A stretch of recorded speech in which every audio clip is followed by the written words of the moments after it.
In anybody else's hands, this is a microphone. In my hands, it's a pipe bomb.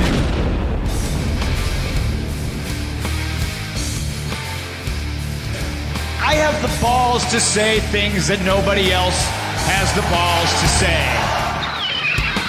Every time you think I'm done, I'll come back stronger. And every time you think that you got me, I will fight you. It's okay to hate.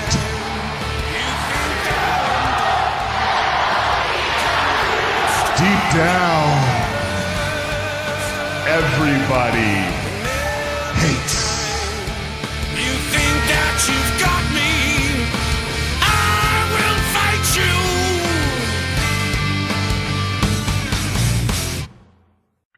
Hello everyone and welcome to Against the Ropes, the 10-count webisode that is willing to embrace hate and tell you exactly what we think about current WWE topics. I am Adam, alongside my co-host Mike Presley, and Adam, that was a pretty good intro right there. Thank you.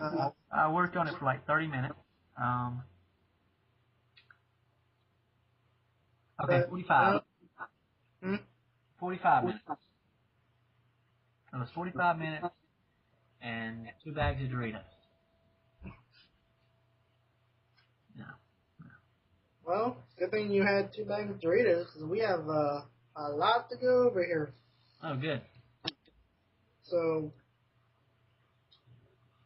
Let's get it started. yeah, I think the first thing here on tap is the Kane and John Cena feud. You know, this is kind of, I guess you want to call it a filler before Cena faces The Rock at WrestleMania. Would you agree with that? Yeah, I mean, and I guess I get it because, I mean, what else would you do? I mean, you don't want to put him in something with him and CM Punk again. You don't want to do really anything else. And I like where they're going with this. They're kind of using this to set up him and The Rock in terms of, you know, I think even, oh, well, actually, I don't want to steal your notes there, but even Kane referenced to how he wants to help him for his future match with The Rock. Right, and you know, the thing is about this whole entire thing was that before Kane came back even, they kind of started this with Roddy Piper trying to get him to kind of what Kane says, embrace the hate, and Cena would just not do it.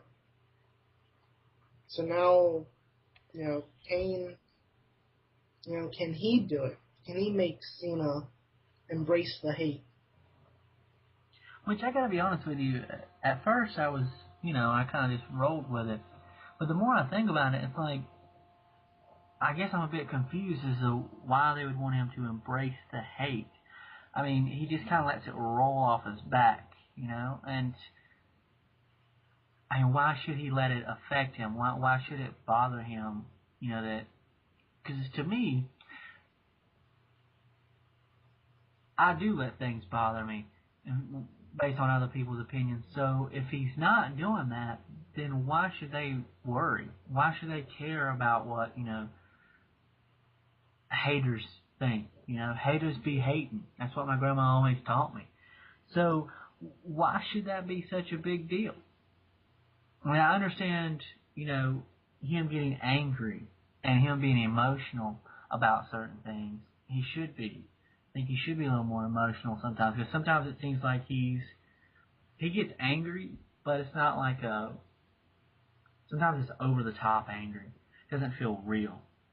So maybe he should tap into, people not liking who he is, because I think he is a good character. He doesn't quit. he goes after things that he wants, and he tries to be fair, and, you get what you deserve, with him. You treat him with respect, you get it back. So, I don't know why people, I understand why people hate him because he's so successful. But that's his character. He doesn't quit. He goes after things. He doesn't sit around and wait for them to come to him. So I don't see how embracing the hate would really change him. I don't either.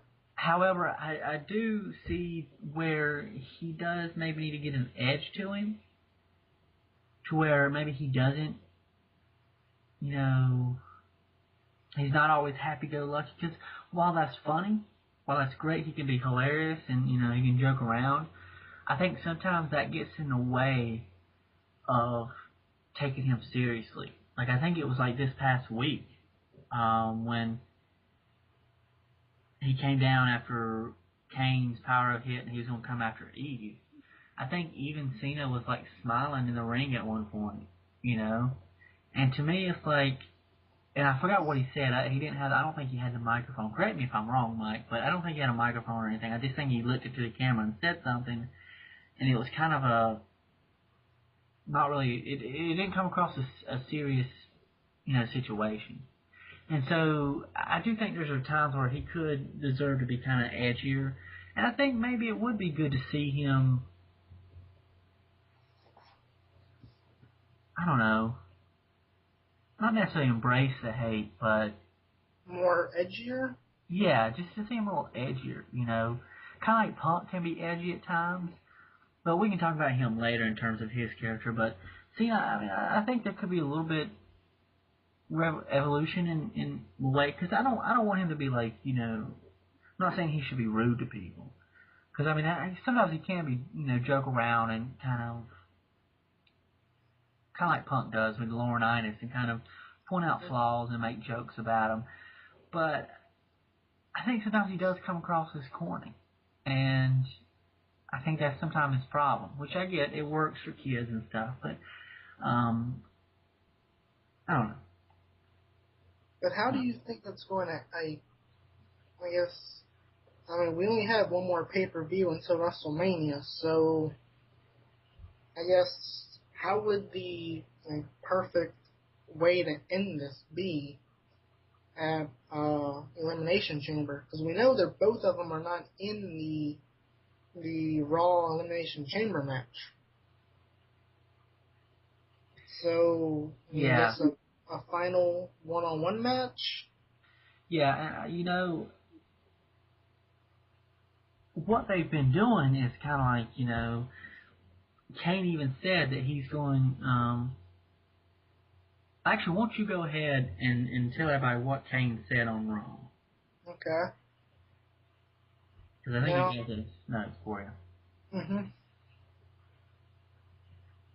Until Cena truly embraces the hate, he can't beat me, and he can't beat The Rock. So I will continue to inflict as much pain as inhumanly possible on Zack Ryder until Cena embraces the hate and gets the message.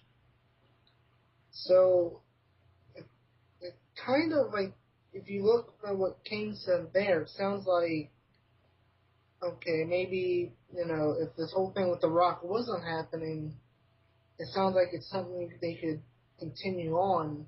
Yeah.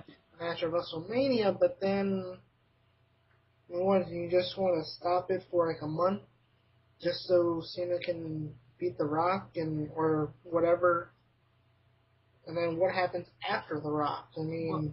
Yeah, and we could look at that. Maybe, Kane could come back if Cena beats The Rock and go, see, Cena, I told you have to embrace the hate. But what I got from that quote is, I think it's a smart way to go about this storyline, is to attack someone Cena likes in Zack Ryder. Because if you attack Cena, he's just going to attack you back. It's not going to matter. But when you attack someone he's friends with, I think that's a better way of going about getting someone to embrace hate. And honestly, Cena has been a little edgier in terms of like with this, what popped in my mind was Jack Swagger. He's just snapping and going after Jack Swagger. Right. And I think they kind of try to play off of that too with their match at Royal Rumble, where they just went brawling.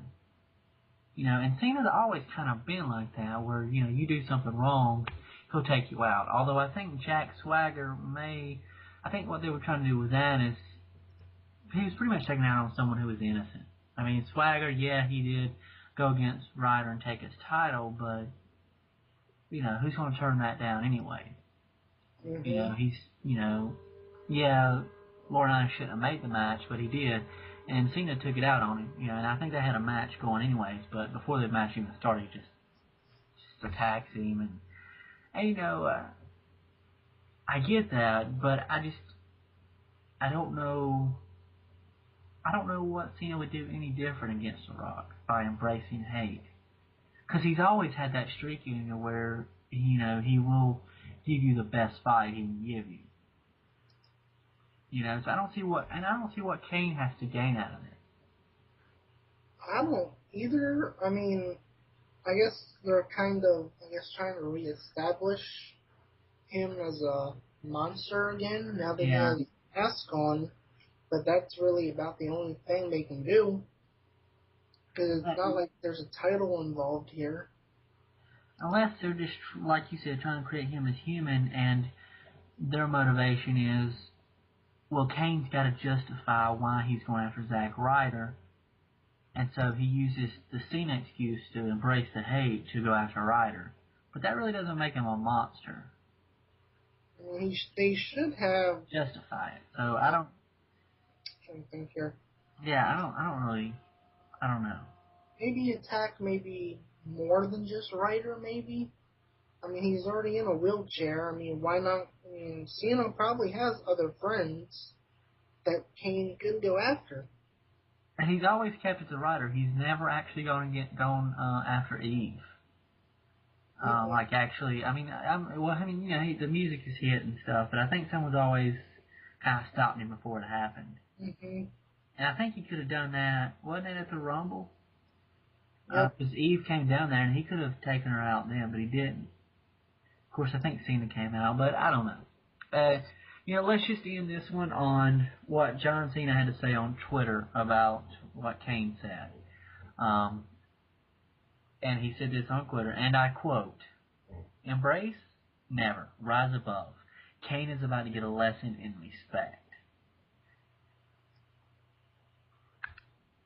So say what you will. I'm positive that Elimination Chamber probably will be the end of it, and maybe one of those storylines that really never goes anywhere is just filler for the big main event. Mm-hmm. And speaking of main events, let's move on to the main event for WrestleMania 28. The Royal Rumble was this past Sunday, and Sheamus takes it home. In what was, in my opinion, kind of a surprise. Yeah, I mean, I think a lot of people were more expecting Jericho or Orton. Yeah. They kind of just kind of threw us a curve and, Sheamus wins it, but,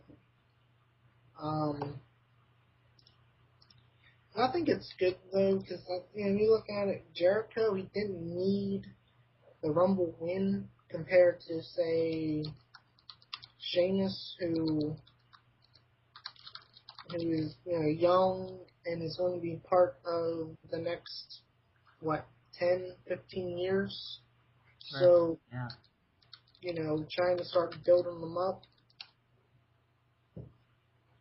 trying to make him into a star. Yeah, I agree. I've kind of liked. At first, I really wasn't a big Sheamus fan, but I don't know. Because at first, it kind of felt like when he won the title, it kind of felt like a fluke where he just got lucky that Cena, whatever happened, he fell to the table and whatever. Yeah, that just seemed like a fluke there. And when he was champion, they never really gave him a fair shake as champion because he was always like what they never. did Huh? with Miz. What was that? So it was kind of like what they did with Miz and what they, with all the, well, basically what they've done with all the heels is making them, a coward, always running away. So actually him winning early on kind of hurt him more so than, right now where, it's kind of like he's paid his dues almost. Yeah, which I mean, I understand having the heels be cowards, but I think my problem with how the Sheamus storyline went about was he hardly ever main evented Raw. They always had his matches like in the first hour. And to me, that just doesn't say champion. And then, he never felt like he was a champion. He was someone to contend with, It kind of felt like, especially, when he beat Cena the first time, just a fluke win. But over the past several months, they kind of built him up, and he's kind of become, even as a babyface, he kind of still feels kind of like a monster, kind of, just in, how brutal he is.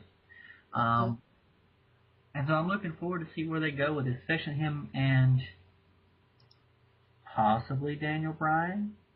Yeah, I mean, I think the most, I brought this up to you earlier, and I think what's interesting about the whole entire thing with Sheamus, possibly facing Daniel Bryan. I mean, last year Sheamus was supposed to face Daniel Bryan for the United States Championship at WrestleMania 27. I think, some people will kind of forget about that, but, now here we are 1 year later, and they could be going for the World Heavyweight title here. So talking about, making up, to them for taking them off the card, but, from U.S. title to World Heavyweight title in a year is amazing. It's a great story. I mean, I think that's a good WrestleMania story. I think WWE would be good to capitalize on that. I don't think they're going to try to. Well, remember they got taken off because of I guess time constraints. I don't know. Yeah. I don't think they're going to sit there and acknowledge, how bad they are with, with time and, trying to, and running out of time and kicking people off. Yeah. I don't think they'll do that, but I mean, CM Punk might mention it in a shoot, but, other than that, they're not going to do that. Yeah. I am looking forward to Daniel Bryan and Sheamus, because Sheamus is kind of coming to his own.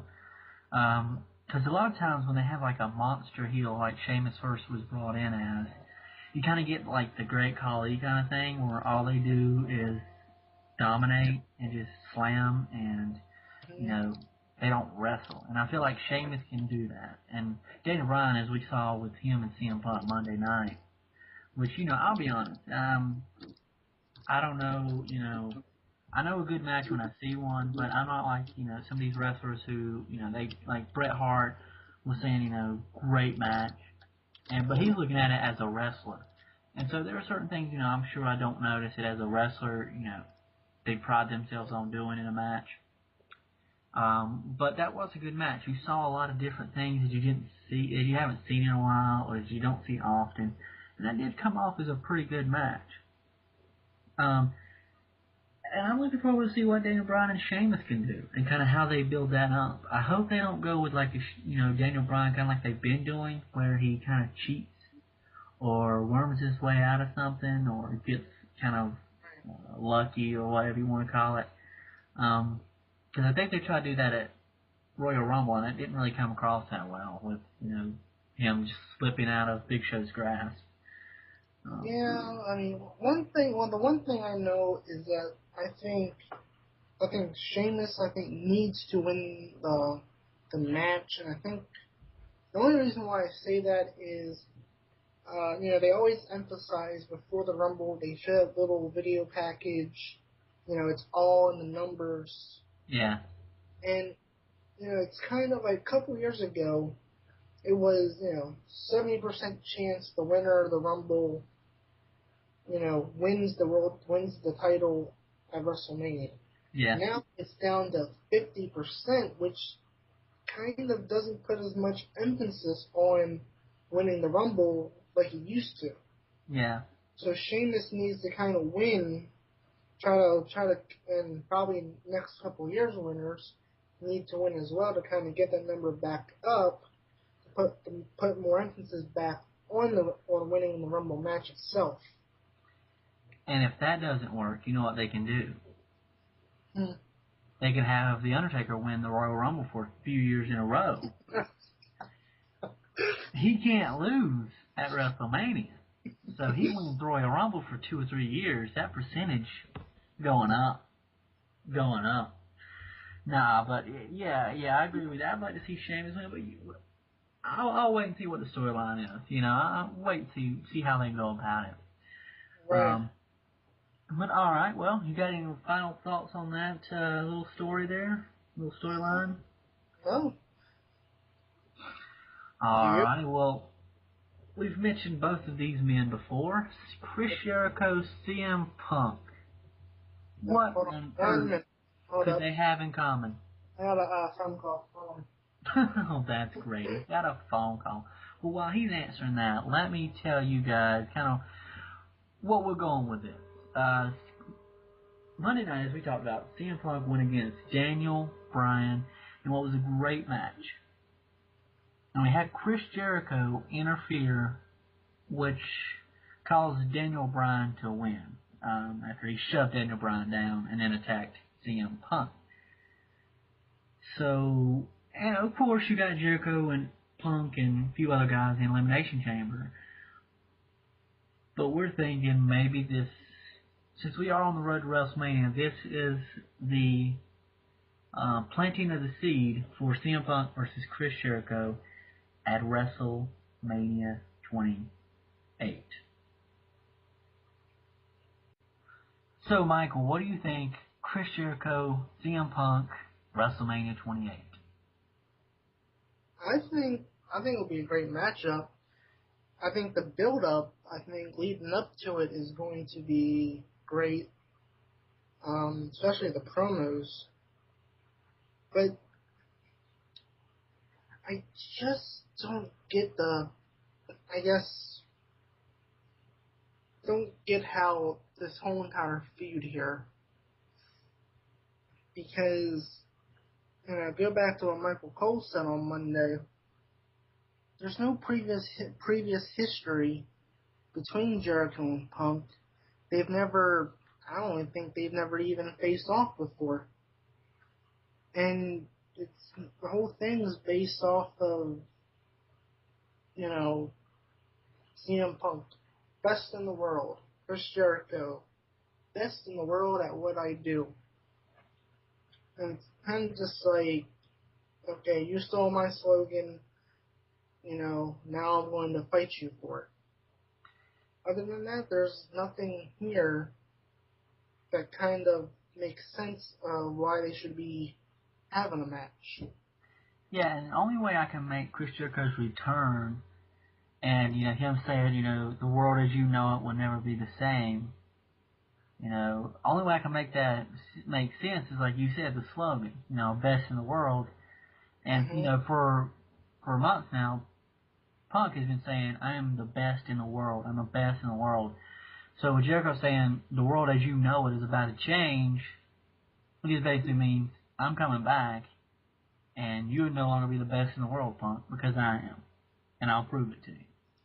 Which is not a bad kind of way of thinking. Don't get why he was quiet and didn't say anything. And I don't know. I think that's what it is, honestly. I think that's got to be it. Is, the world as you know it. It's been this way for months. I've been gone for 2 years. Punk's been claiming this for, a month, maybe a year at this point. I don't know. And I'm coming back, and I'm going to prove that the world as you know it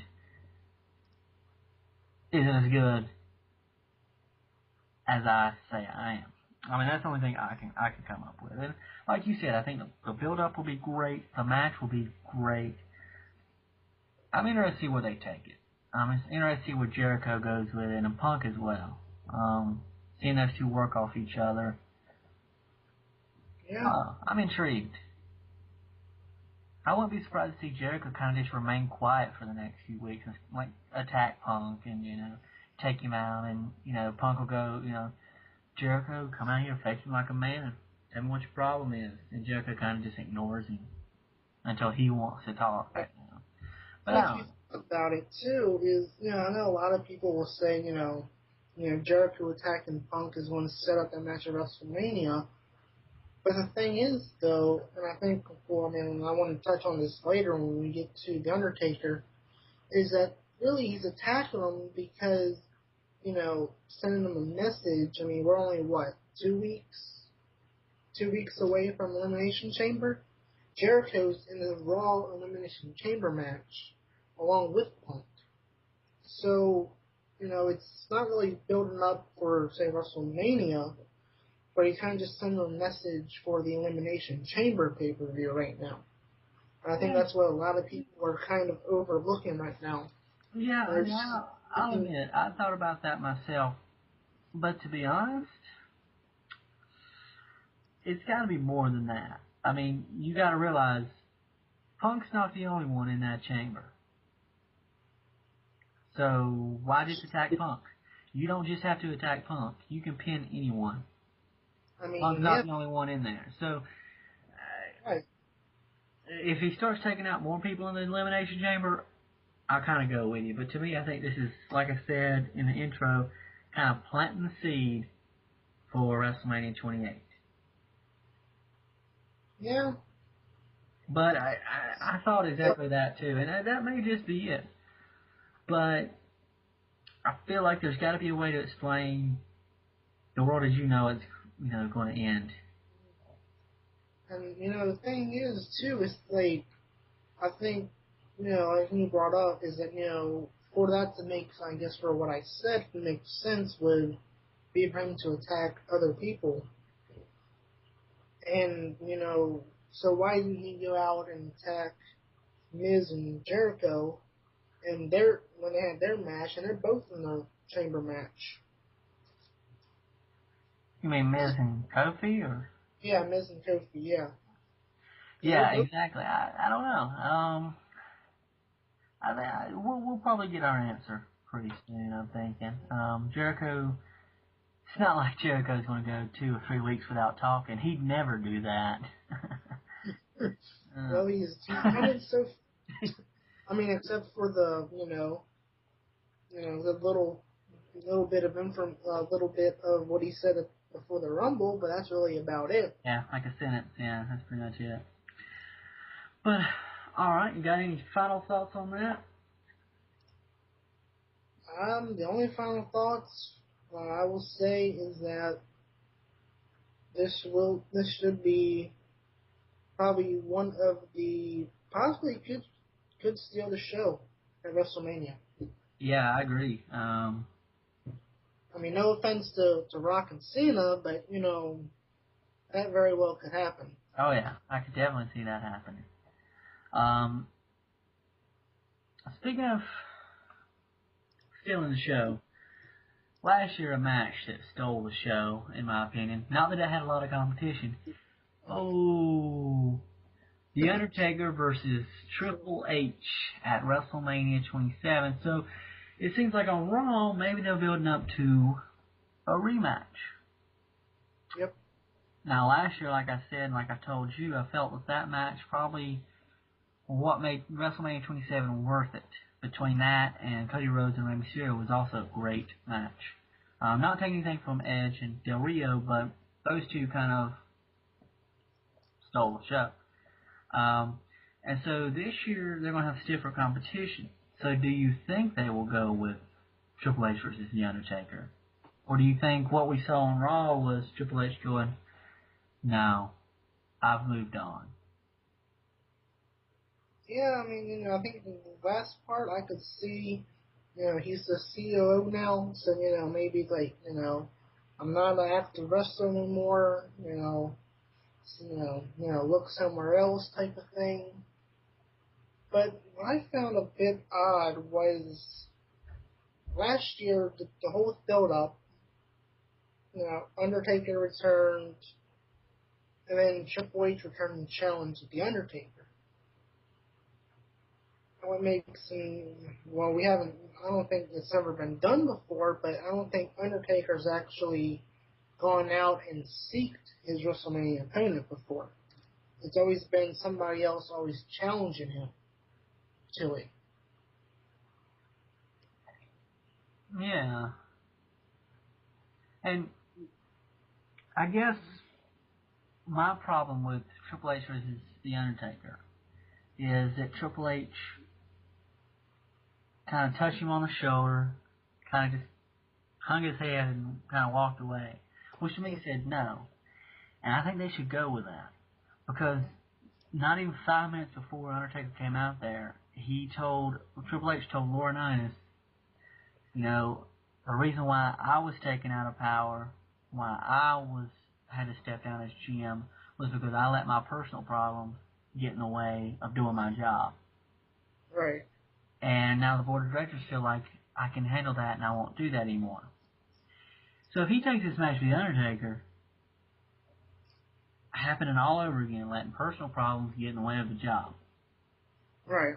So I kind of, while I do find it interesting that Triple H said no, and Undertaker was having to deal with him saying no, because you're right. A few years ago, Shawn Michaels had to pretty much cost The Undertaker the championship and just bother him until he finally said, fine, you've got your match, but you've got to put your career on the line. Right. And I think when you look at this here, and you bring up a point about Shawn Michaels, is, WrestleMania 25. Great match. And there was a lot of people concerned when they did it for WrestleMania 26. Again, with Taker and Shawn, would it live up to what it top it, what they did at 25? And I guess the question I propose to you is, if they do get the rematch, could Undertaker and Triple H top what they did last year? I don't know, because to be honest with you, I felt the first Shawn Michaels and The Undertaker was the best. The second one was good, don't get me wrong, but the first was the best, and the problem this year is they are going to have stiffer competition. Don't get me wrong, not saying that last year's WrestleMania just stunk, but I was there live, and to me it felt like Cena and The Miz was okay. It didn't feel big to me. That didn't feel big. Maybe it's, it just didn't feel like that. Del Rio and Edge was good, but again, didn't feel big. It felt huge. Whereas this year, they've got Jericho and CM Punk, possibly. That's looking, to me, that's a big match. Something I would like to see. And, of course, the Mac Daddy of them all, The Rock versus John Cena. Mm-hmm. Being an old school Rock guy, and to see Cena, and then just those two, and just seeing how they mix up, and just seeing their personalities clash. That's what I'm interested in, just see how their ring styles work together. Mm-hmm. So they've got some stiff competition this year. So I don't know if Triple H versus The Undertaker again. I just don't think it'll be better. I'm not saying it won't be good. It'll probably be great. But with the other matches they got going on, I don't know what they could do to steal a show other than Triple H beating The Undertaker, which I don't know that would steal a show. I think that would just ruin a lot of things, including credibility. Right. If you think the main issue here is, they are setting up for, they're at least making it look like it, that we're heading towards another Taker Triple H match. Is if Triple H, like you said, the pat on the back or pat on the shoulder, will say, hey, I've moved on, I'm done. Who could face the Undertaker then? I mean, what would be a challenge? I mean, for the big 20-0. I mean, I don't think there's really much out there. I think when you're 20-0, maybe you need somebody big. Yeah. Because of it being a big historic mark, but there's not much out there. I mean, Undertaker and Triple H kind of said it. I think what they say last year. Undertaker said Triple H was the only competition, or Triple H said or I think it was Triple H. He was the only competition left. The last Outlaw was kind of what they were. Yeah, or Undertaker was the only thing, something like that. But it was just, him talking about how there's not really much competition anymore. I mean, Shawn's gone, Edge is retired, Batista. We got a lot of guys, done. And not much who could challenge The Undertaker anymore. I mean, I think you said this before, kind of your prediction, and I liked it, and I'll let you say it. If you know what I'm talking about. You know what I'm talking about? You said a prediction for the Rumble. I don't know if you told it to me. I know you told it to somebody. You remember what prediction I'm talking about? Or not? I'm trying to think here. I can't remember. I'm trying to remember when you told me. Was it something to do with Jericho? Yeah, there you go. Well, I think I told when I was telling Aaron and Darlene after the Rumble pay-per-view, and what I told you was, right now it looks like we're setting up, Jericho, Punk, Triple H, Undertaker again. But then kind of think about it in the sense of what Jericho's been doing. The end of the world type of thing, and the only, I guess you want to call it, universe or whatever, world, whatever you want to call it, the only world that we know is with the Undertaker.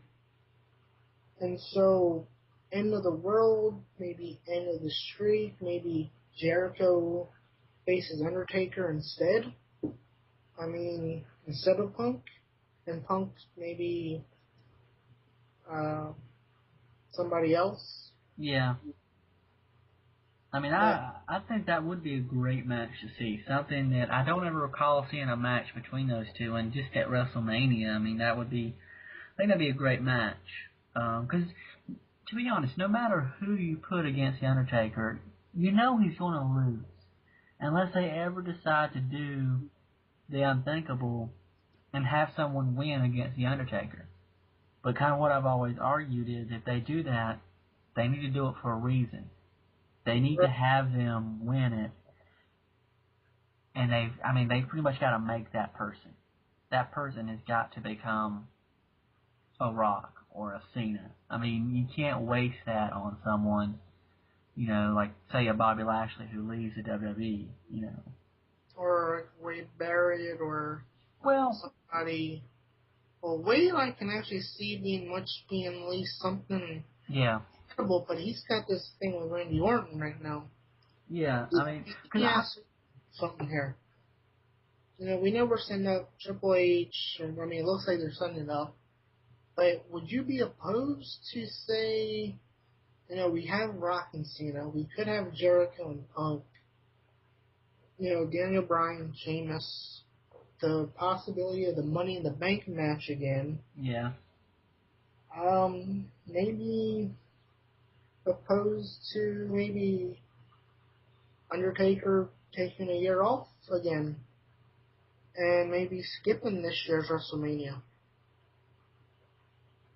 I mean, they've gone, I think it was WrestleMania 2000, I believe, that didn't have The Undertaker on it, because he was injured. Now, I wouldn't. Well, they could do that, but I have a feeling they have something in mind since they brought him back. They probably wouldn't have brought him back had they not have somebody in mind. I mean, it may be somebody that will just, lose and it won't be, a big to-do. Because they've had some of those matches where they just, not a big to-do about him. You kind of know Taker's just going to beat him and that's the end of it. It's only been the past couple of years where you've had him against Triple H, against Shawn Michaels twice, and it's like even WrestleMania 24, he went against Edge, and you kind of knew he wasn't going to lose. Yeah, but I think there was kind of believability there that Undertaker could have lost the last couple years. Mm-hmm. Look at what they did. Triple H tombstoning him. Yeah. Some finishing moves to him. Shawn, the back and forth of, kicking out the Sweet Chin music, and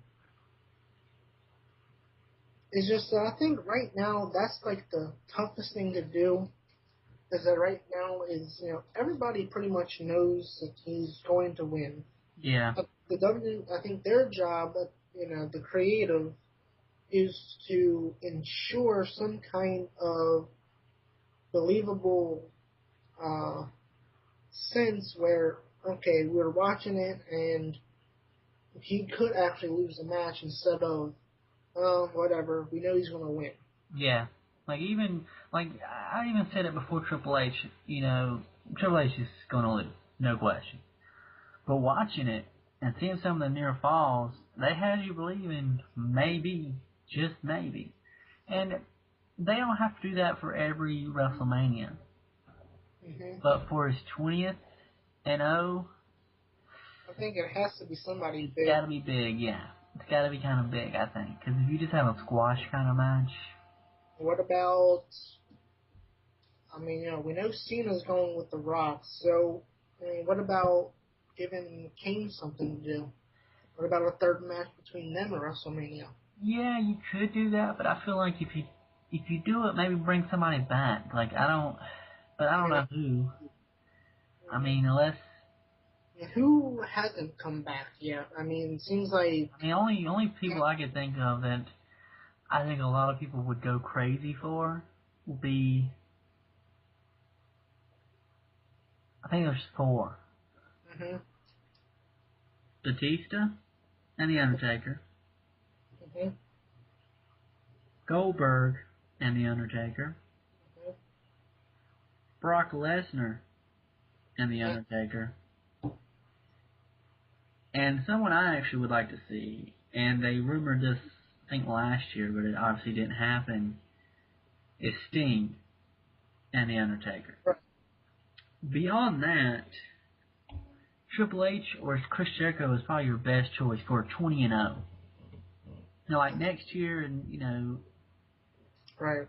it really doesn't matter. As long as there's a decent storyline to it, people are going to buy into it. You're just going to have to, but I think 20-0 has got to be kind of big. 20 years of winning, basically. He was winning before Charlie Sheen was. That's a big deal. Yeah. I think a lot of people, too, you bring up those, fantasy-type matches, Undertaker, Sting, Yeah. Undertaker, Lesnar, it's like a lot of people, then go into question, okay, why come in to lose a match? Exactly. Because who better to lose to than The Undertaker? Look at look at Michaels and Triple H. 3 great matches. Yep. And you can almost say Triple H won last year. Mm-hmm. Who walked out? Triple H walked out. Exactly. So, I would lose to The Undertaker. I think if you've got an ego, Mm-hmm. I think it'd be a privilege to kind of lose to The Undertaker in a fashion where you actually had people thinking, wow, he could win. He could do it. Right. But that's kind of up to you to, do that in the match and maybe even the storyline if you can get some people to believe it in the storyline. But I don't know. I like Chris Jericho or Triple H. I can go with Triple H one more time, but I feel like there's some holes in it, especially with him letting personal issues get in the way and stuff like that. There's some holes in it, but I'm willing to sit back and I'd watch it. I mean, I'd watch it again, but I don't know. So, any final thoughts from you, Mike, on The Undertaker, Triple H, or The Undertaker versus anybody at WrestleMania 28? No, I think like we said, like we said, I think right now it needs to be somebody big, and with only Triple H, mostly the only one that is a big name other than Jericho. Right now it's going to be tough probably for them to actually book a believable situation that he could lose if it's not Triple H or Jericho.